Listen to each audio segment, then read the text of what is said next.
When Swamiji called me, I was thinking, what should I say in front of philosophers and seekers of truth? What do I have to present? So I thought that I will present my perspective. It is a perspective that of a social worker. I work with individuals and families in the area of community development and mental health. A large part of my interactions are with very young people, and whatever we have gathered from all these deliberations on philosophy, my aim is to carry this back and apply it in my own field. I would urge and advise you also to please take it back home and apply it in real life and not just leave it at deliberations. So, first of all, I would like to begin with this shloka. This is Nirvana Shatakam by Adi Shankaracharya.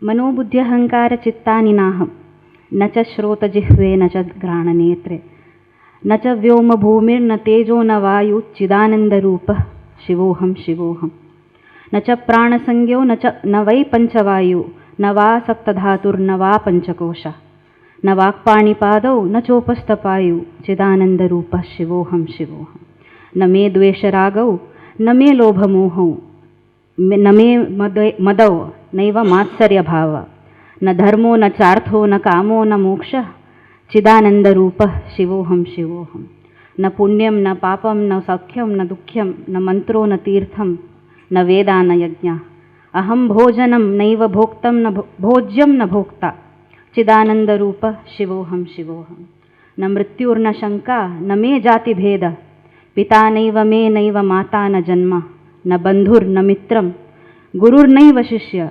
चिदानन्दरूपः शिवोऽहं शिवोऽहं अहं निर्विकल्पो निराकाररूपो विबुद्ध्वा च सर्वत्र सर्वेन्द्रियाणां न चासङ्गतौ नैव मुक्तिर्न मेय चिदानन्दरूपः शिवोऽहं शिवोऽहं.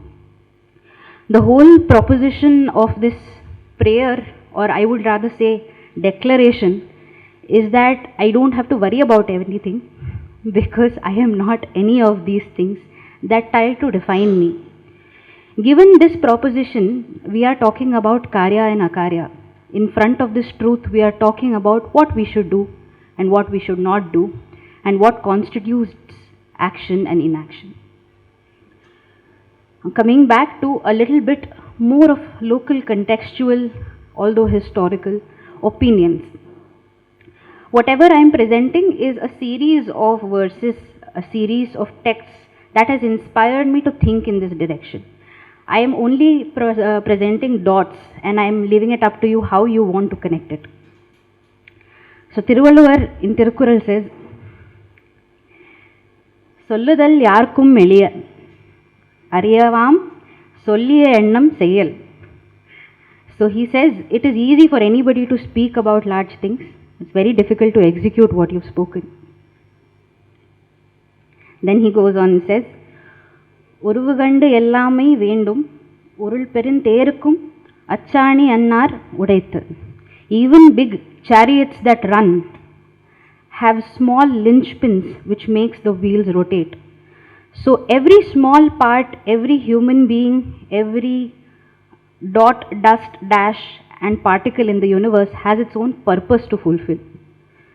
That is, that object, whether animate, inanimate and a living being, that person's objective and purpose in life. Goes on, says, துன்பம் உருவரினும் செய்க துணிவாற்றி இன்பம் பயக்கும் வினை. So while doing this work, there will be several hardships, several challenges, several obstacles, deviations, distractions, but the job is to pursue with firmness. Why I am citing Thiruvalluvar is because everybody's language and way of looking at it, everybody's sense of humor and perspective is very important when we are talking about something as large as philosophy, purpose of life, how to do things, etc. And we are not on this journey alone. So understanding the context of a person while working with large communities, groups of students, large companies, being leaders, being teachers, parents, family members, even philosophical, I would say, people who leave milestones in philosophy. Everybody over here has had a very rich contribution to shaping the discourse. So all of us have a unique perspective, and listening to each other and learning from each other is part of making that story happen. Here Hazrat Shams of Tabrizi, who is very famously known as the mentor and beloved of Hazrat Rumi, Maulana Rumi, says, God is busy with the completion of your work, both outwardly and inwardly. He is fully occupied with you. Every human being is a work in progress that is slowly but inexplicably moving towards perfection. We are each an unfinished work of art, both waiting and striving to be completed. God deals with each of us separately because humanity is a fine art of skilled penmanship, where every single dot is equally important for the entire picture. And it is easy to love perfection and to want it, but the difficulty consists in loving the human with his good and bad. We mostly know as much as we love. Only loving God but not its creatures you can never really know, neither really love. So all of this history, rich history and tradition that we carry, what is the context in which we are applying it today? What am I seeing? I am seeing a world full of inequality where there is gender war, power war, religious wars. There's a lot of countries and continents which are existing in a post-colonial haze and a struggle to catch up. There is economic and class inequality. There is politics that is happening in every space that cuts across all of these categories. There's geographical differences. There's technology that is coming that was not there previously, at least not in the terms that we are familiar with these days. And we have our young ones along with this in our journey. So what do we do? What are the disturbances that we see? Guru Nanak beautifully says this in Japji Sahib. Antu na sifti कहनी na antu, antu na karane deni na antu, antu na vekhani sunani antu, na jape ki manantu, antu na jape kita akaru, jape paravaru. So the whole conversation over here is that there are a lot of people with a lot of troubles, but on top of all of that, there's just one person and he is appealing to that God whose just glimpse is enough to provide people with whatever they need in whatever format they need. So going ahead, the anxiety, depression, the stress and other health issues, which are usually mocked when we are discussed as in very subtle philosophical discussions, we are aiming for perfection and betterment. But when we see flaws and imperfection and challenges, there is a tendency to mock and there is an absence of empathy. So my first realization would be that these are phases and situations that all of us go through and continue to go through, and we cannot afford to be mocking them at this point. And it is unfortunately the human condition by default. In compare and contrast to the real nature of self, this is the real nature of self that we are dealing with every day, and that's quite tough. The violence and the injustice and the loss and love of care, the isolation that a human being feels, and the disconnect from fellow human beings, the barriers that they have towards self-knowledge, these are the things that prevent people from acting in their own true nature and in true welfare for other people. So when we facilitate social change, we define justice as a social worker. We look at Bhagavad Gita's model, and we look at studying and developing as a community. And we think of leaders who have the insight and the empathy that Krishna had for all the characters in the Mahabharata. We seek to expand awareness about the truth and also look at how other people can cultivate the same thing. I don't need to explain the meaning of these shlokas to this audience, but nevertheless, the right that we have to work is to only work and not be thinking about the fruits of the action, because changes have a ripple effect. We end up influencing other people without even knowing how we are influencing them. Therefore, with a tremendous amount of foresight, a lot of the effects and the consequences of what we are doing, we may not be even around to see what its effects are. Going ahead, Krishna also says, Yatvatana punarmoham evam yasyasi pandava yena bhutanya sheshena drakshasya atmanyatho mayi. While you act without delusion, you shall find that I exist in everybody. That is a wonderful message, and that is a wonderful perspective to work in the social sector with. That if you end up thinking that what is my right and what am I supposed to do, what is right for me, without thinking about what is better for other people, the thing that is supposed to give you your results will also not happen. So what are the factors? What is the location of change for me as a social worker? It is the individual primarily, but it is also their family. It is also a community, a set of people who identify together and work for their own benefit and welfare. And then there is a larger question of what is Karya and Akarya in terms of rules and laws that we function in.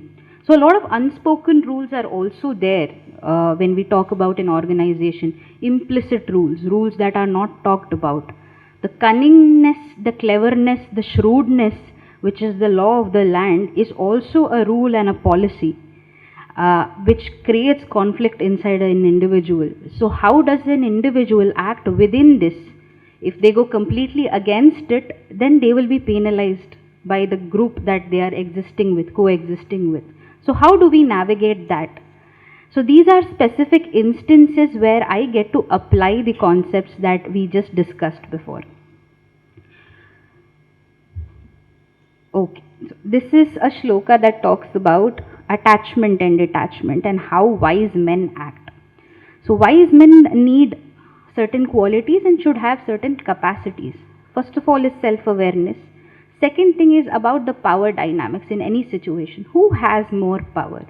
Does rebellion, confrontation, negotiation, argument, persuasion, flattery, there are different ways of creating change. Which one is the apt one in which power dynamic is something that we need to figure out in every given situation. There is no point of losing sight of the collective goal or the larger goal if you just want to prove a point and win. You won the battle but lost the war. Situation happens. So self-awareness about how to act and when to act in those situations is something that facilitates us towards Karya, proper action. Gratitude and empathy towards all beings. So gratitude and empathy, thinking about that this collective goal towards doing Karya of any kind is there only because of other people's existence. So gratitude and empathy even for the toughest rival, enemy, competitor, whoever defines themselves, even if you don't define them as that, they might define that in relation to you, that they are your enemy, they are your competitor, they are your senior, junior, whatever. But empathy and gratitude towards them helps us to put ourselves in their position and think about what is good for them. Can I collaborate about that?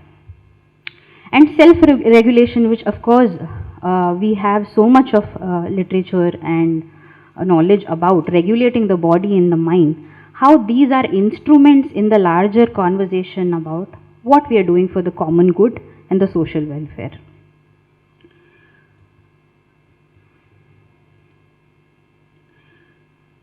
Krishna says, Yasya sarve samarambha kama sankalpa varjita jnanagni dagdha karmanam tamahu panditam buddha.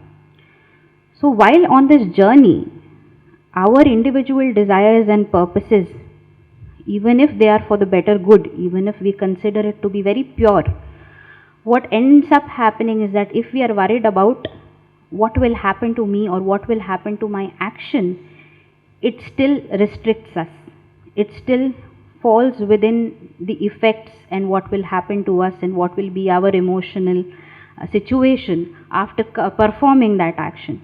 However, a wise person is a person who's done their job, to the best of their ability and has the maturity to say, I've done my job, let us have some faith that everything else will be taken care of by the other parts of the instrument in the larger scheme of things.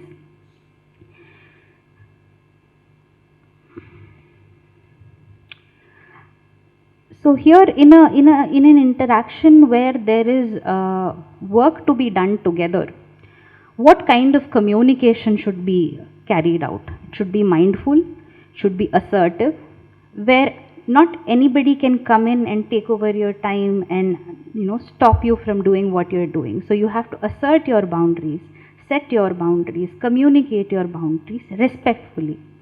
There's also the changes that happen while you're interacting in yourself and in the others. There is a level of emotions, the range of emotions, the up and down that happens with it.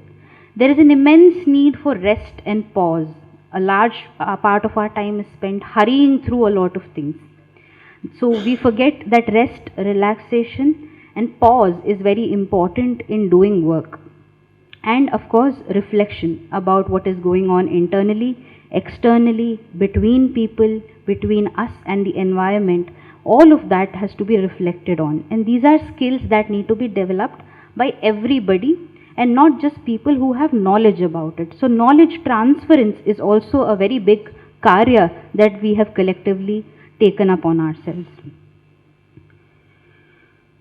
For people in power, it is very important that they acknowledge that they are in a place of power, that they have unknown influence on other people, the context of what are the spaces they are occupying, whether they as leaders are humble, have gratitude for being in a place like that, and forgiveness, the room for forgiveness and for improvement, and the courage to face the consequences of their actions and their inactions.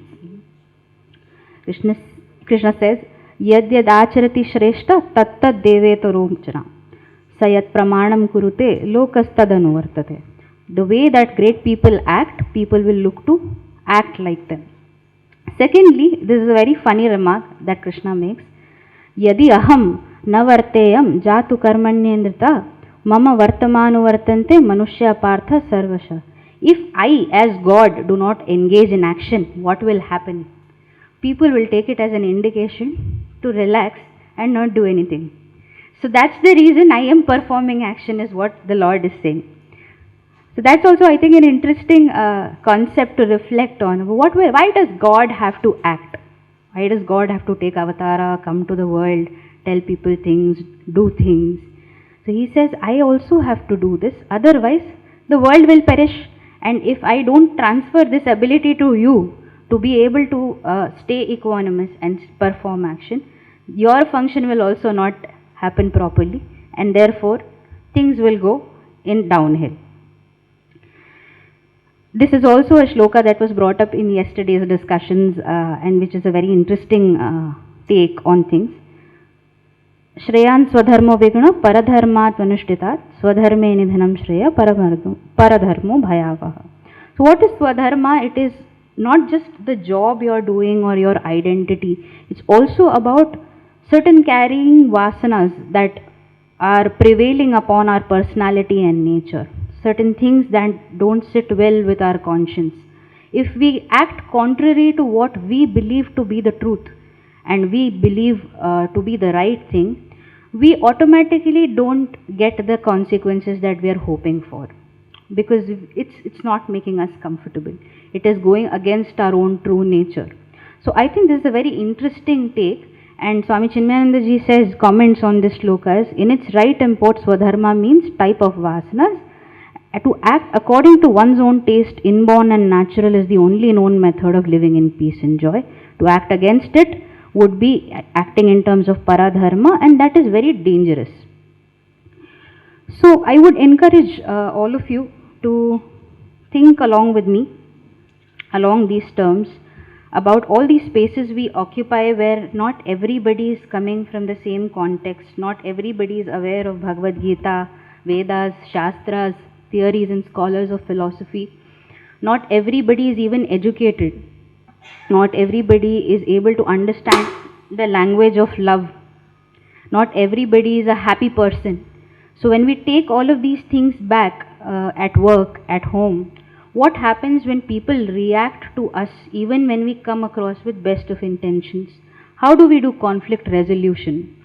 How do we create situations that nourish people based on this information, based on this knowledge?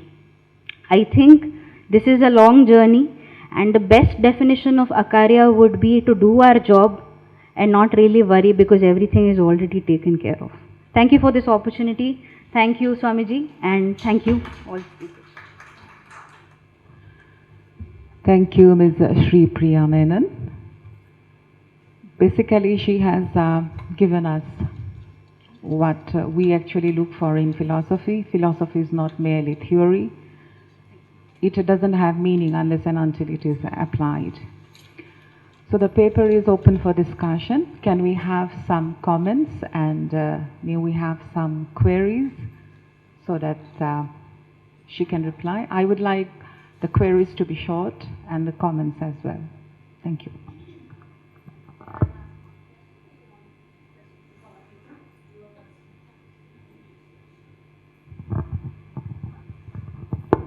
Basically, you talked about the practical applicability, right?